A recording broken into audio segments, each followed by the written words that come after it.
রমজান মাসে বেশি বেশি দান সাদাকা করবেন, বেশি বেশি মানুষকে দান সাদাকা করেন। গরিবকে দিলে যা হয়তো তার থেকে কোটি গুণে বেশি হবে মসজিদে, মসজিদে দিলে যা হয়তো তার থেকে কোটি কোটি গুণে বেশি হবে মাদ্রাসা। ইবাদতের জগতে দানের মতো কোনো শক্তিশালী, ক্ষমতাধর, পাওয়ারফুল, ভিন্ন ধরনের ব্যতিক্রম ইবাদত আর নেই। রমজান যখন শুরু হতো তখন তিনি সবচেয়ে বেশি দানশীল হয়ে পড়তেন। তার দানশীলতা এত বেড়ে যেত যে মুক্ত বাতাস যেরকম সব জায়গায় পৌঁছে যায়, নবী সাল্লাল্লাহু আলাইহি সাল্লামের রমজানের দানটা এরকম ছিল যে চায় তাকেও দিতেন, যে চায় না তাকেও দিতেন, তিনি দুই হাতে দিতেন। যখন রমজান মাস আসতো তখন রাসূল সাল্লাল্লাহু আলাইহি ওয়াসাল্লাম অত্যধিক হারে দান করতেন। এমনি নবীজির রমাদানের দান ছিল এমন, কেউ নবীর কাছে চেয়ে ফিরে গিয়েছে এর নজির নাই। জোরে বলেন সুবহানাল্লাহ।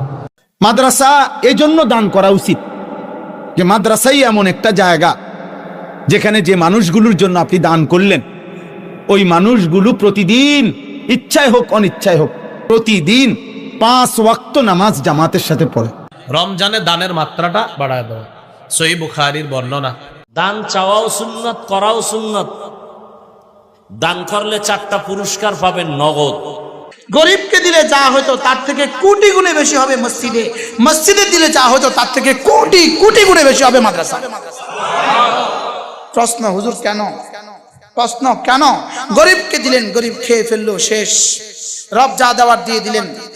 এবার মসজিদে দিলেন, মসজিদ, এই মসজিদের দেয়াল না হয় 100 বছর, আচ্ছা না হয় 200 বছর, 200 বছর পরে দেয়াল শেষ, এই মসজিদের ফ্লোর শেষ, এই মসজিদের টাইলস শেষ, হইতে পারে 200 বছর পর্যন্ত একটানা চলছে। সুবহানাল্লাহ।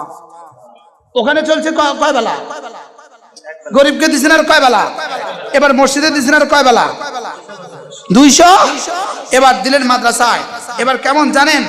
আপনাদেরকে তো এই উদাহরণ দিলে খুব ভালো বুঝবেন।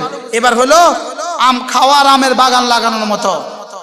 একজনে 100 টাকা দিয়ে আম কিনছে, 4টা 5টা 1 কিলো 2 কিলো আইনা বাড়িতে খেলো, শেষ। আরেকজনে বুদ্ধি করে একটা আমের চারা নিল। আরে সুবহানাল্লাহ। এবার বলেন খেলো কতক্ষণ? একদিন। এবার বলেন আমের চারা লাগাইলো, প্রথম বছরে 40টা, দ্বিতীয় বছরে 400টা, তৃতীয় বছরে 4000, চতুর্থ বছরে 40,000। সুবহানাল্লাহ। এখন এই 40,000 থেকে যে 40,000 গাছ হবে না, কে বলছে আপনাকে? 40,000 থেকে 40,000 গাছ হয়ে গেছে। আচ্ছা, এবার 40,000 গাছ থেকে যে কানাডায় কোনো গাছ হয় নাই, আপনার জানা আছে? আপনার আমের বিচিতে কানাডায় গাছ হয় নাই, আমার কাছে কি জানা আছে? অস্ট্রেলিয়ায় গাছ হয় নাই, আমার কাছে জানা আছে। ইন্ডিয়াতে গাছ হয় নাই, আমার কাছে জানা আছে। এবার বলেন আপনার 100 টাকার গাছে কোথায় কোথায় গাছ হইতে পারে? সারা। এবার বলেন কতটা আম হইতে পারে? এবার বলেন 100 টাকার গাছে আর 100 টাকার আমের মধ্যে পার্থক্য কতদূর?